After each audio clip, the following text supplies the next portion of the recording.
Asia, Alia, Iliana, Nabila, Fatiya, Camélia, Yasmine, Sarah, Shahinez et Lydia, mais à la fin, il n'en restera qu'une. Elles sont jeunes, elles sont belles, elles sont marseillaises et elles ont toutes un papa, une maman ou un grand-parent originaire du Maghreb. Ce soir, c'est la finale, l'élection de Miss Beauté du Maghreb. Toutes espèrent décrocher le titre, la couronne, toutes, et parmi elles, deux cousines franco-algériennes. C'est mon premier concours et je me suis inscrite pour réaliser mon rêve.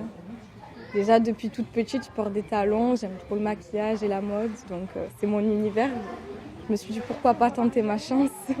Miss France, je sais que j'aurais jamais eu les chances d'être sélectionnée parce que déjà la grandeur, la taille et aussi un peu les rondeurs parce qu'il faut vraiment être fine et très très grande. C'est un concours qui est ouvert, qui est souple et puis comme je vous disais aussi c'est par rapport à mes origines donc ça réunit un tout.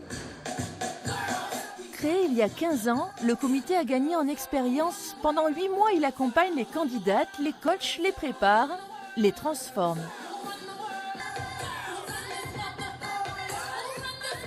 Elles apprennent à marcher, elles apprennent à parler au micro, on les met en situation en faisant des défilés avant la demi-finale et après la demi-finale. Et après, elles arrivent en finale, normalement, elles sont prêtes. Djamila Ben Abdelhafid, c'est un peu la Geneviève de Fontenay de Marseille. Elle gère, contrôle, valide jusqu'au choix des tenues. On a choisi celle-là parce qu'elle fait vraiment française d'origine maghrébine. 12 finalistes, une seule reine de beauté. Bon courage au jury pour les départager. On se détend, on respire, c'est le week-end, c'est les vacances. Il y en a même qui partent à la montagne. Alors profitez bien de l'horizon parce que là-bas, il n'y en a pas. Hein. À très bientôt. Alors, il y a Suzanne, Shaima, Asia, Alia, Iliana, Nabila, Fatiya, Camélia, Yasmine, Sarah, Shahinez et Lydia, mais à la fin, il n'en restera qu'une.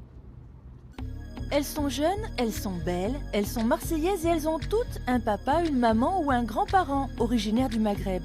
Ce soir, c'est la finale, l'élection de Miss Beauté du Maghreb. Toutes espèrent décrocher le titre, la couronne, toutes, et parmi elles, deux cousines franco-algériennes. C'est mon premier concours et je me suis inscrite pour réaliser mon rêve. Déjà depuis toute petite, je porte des talons, j'aime trop le maquillage et la mode, donc c'est mon univers. Je me suis dit pourquoi pas tenter ma chance. Miss France, je sais que j'aurais jamais eu les chances d'être sélectionnée parce que déjà la grandeur, la taille et aussi un peu les rondeurs parce qu'il faut vraiment être fine et très très grande. C'est un concours qui est ouvert, qui est souple et puis comme je vous disais aussi c'est par rapport à mes origines donc ça réunit un tout. Créé il y a 15 ans, le comité a gagné en expérience. Pendant 8 mois, il accompagne les candidates, les coach, les prépare, les transforme.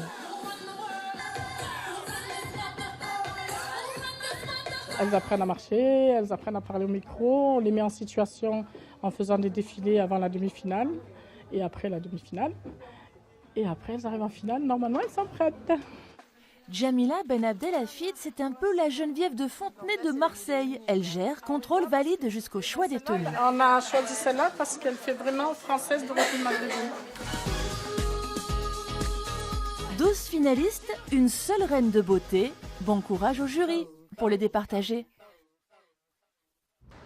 On se détend, on respire, c'est le week-end, c'est les vacances. Il y en a même qui partent à la montagne. Alors profitez bien de l'horizon parce que là-bas, il n'y en a pas. Hein.